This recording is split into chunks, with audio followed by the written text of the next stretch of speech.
Hi everyone, welcome back to my channel. My name's Irene and I create videos about K-pop auditions every single Sunday, so be sure to subscribe if you have not already.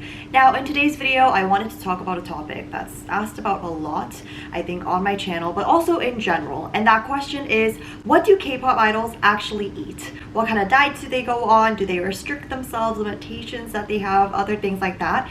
And up until this point, I wasn't really able to make a clear response to this video, because a lot of things we see are pretty like one-off. We know about Momo's like ice diet that she did at one point. We know about IU's like infamous diet. But I kind of wanted to talk about a very specific piece of like evidence that was found in the recent court case that is, JYP America versus Vicha's old member, KG. Now, in here, JYP America kind of released information about what the members were eating in very specific detail, almost like a report, you could say. And I kind of want to share that with you guys because it's a question that a lot of people are curious about. I kind of want to briefly, before we go into that, talk about the extremes of K-pop diets. This, this one piece of advice is not the one and only response. This is just what the girls were eating at the time. There are very extremes of this, and I guess the negative side of that I want to talk about is like the infamous New Jeans video.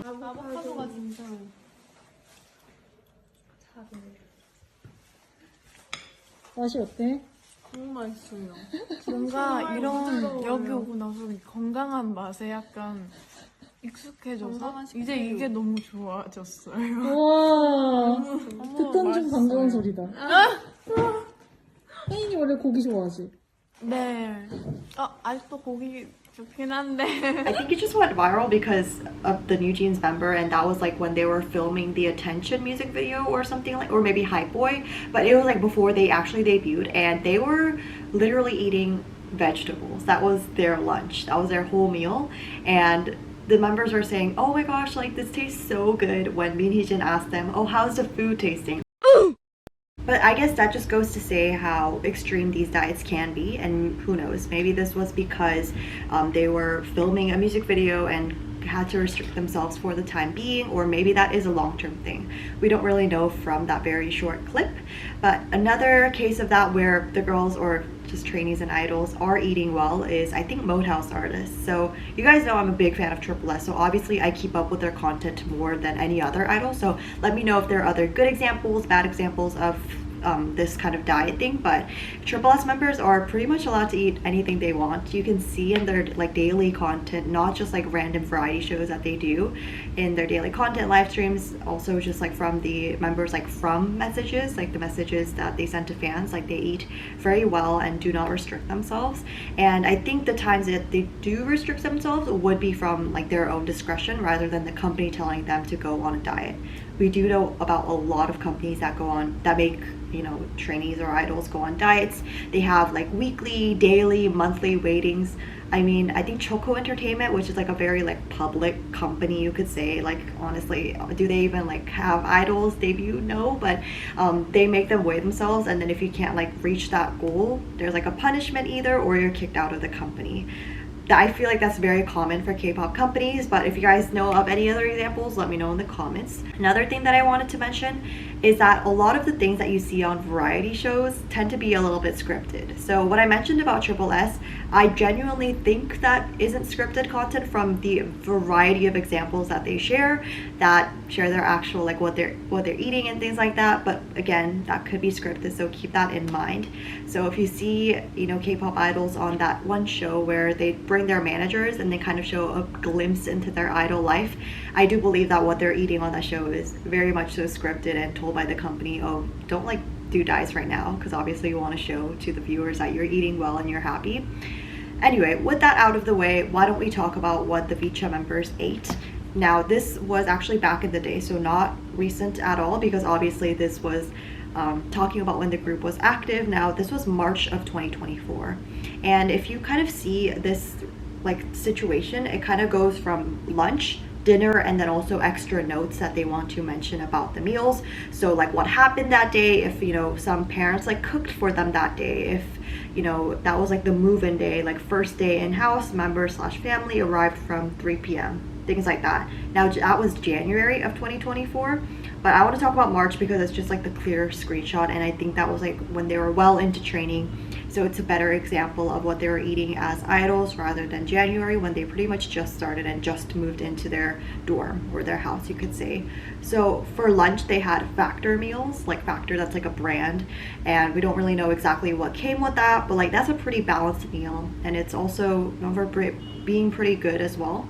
And then for dinner, they again had Factor meals, but now it kind of goes into description of what they ate. So it was herb salmon, steak filet with veggies, chicken tamale bowl, jalapeno lime chicken, and then vegan stir fry. So pretty good stuff. And then on March 2nd, they had shakshuka with toast, bacon, mango smoothies.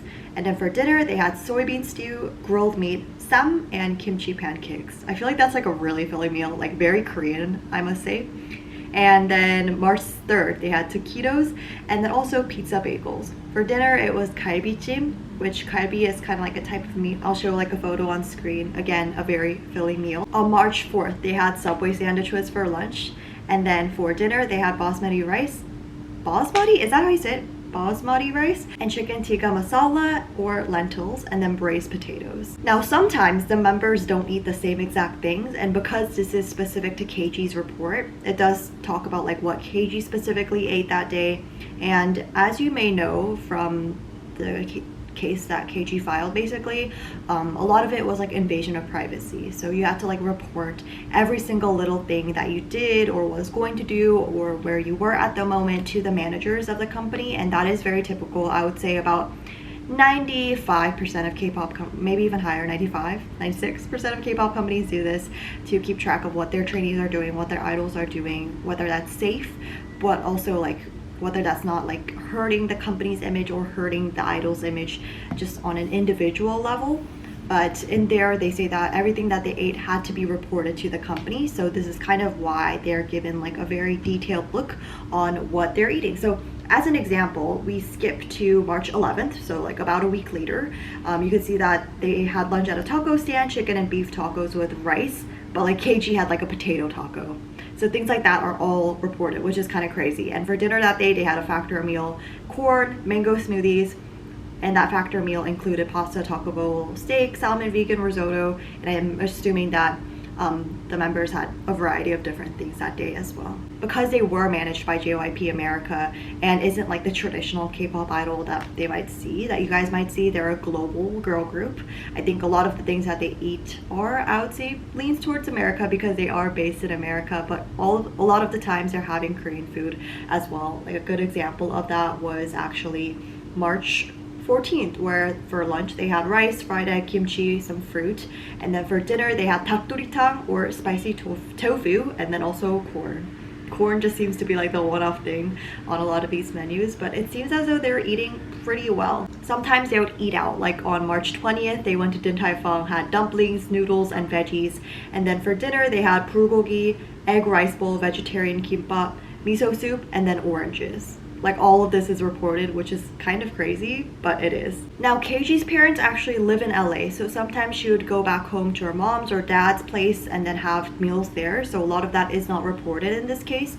And it's interesting to see how all of that is reported on here and kind of shows you how things go behind the scenes for K-pop idols. Another example that I want to give is February 11th, 2024. So going a bit back in time, they had 떡만둣국 and then vegetarian 떡만둣국, apples. For dinner they had chicken wings, guacamole, garlic pasta, watermelon, and sweet potato fries. There was also this JYP USA house rule that was active from January 2024 when the girls all moved in that I also wanted to highlight. It said resident supervisors will prepare lunch, so like a team that's working behind the scenes at their house will prepare lunch and dinner for group members and will otherwise stock the residents with food staples and snacks so group members can eat at home if schedule allows or outside, so meal prep or takeout food. Please make specific food requests to the resident supervisor, which is really nice to see. So I'm assuming that they had a chef for a while and then you could like suggest foods that they wanted to eat. Now this is something like 50-50 I see. Like groups like Triple S, for example, they do not have like an in-house chef that helped them at their dorm make meals. Red Velvet did actually. And then Red Velvet Slogi did like an interview with 2 of the Islet members recently. She did it with Wonhee and another member, I'm blanking, but basically they share that they don't have an in-house chef that helps with their cooking, so they usually just would do takeout, for example. So some companies roll like that. I feel like maybe the newer groups don't have these in-house chefs. And I think that is the end of this video. Thank you so much for watching. I hope it was informative, although kind of like a just me talking kind of video. I hope that was informative, and I'll see you guys in the next video. Thanks so much for watching, guys. Bye.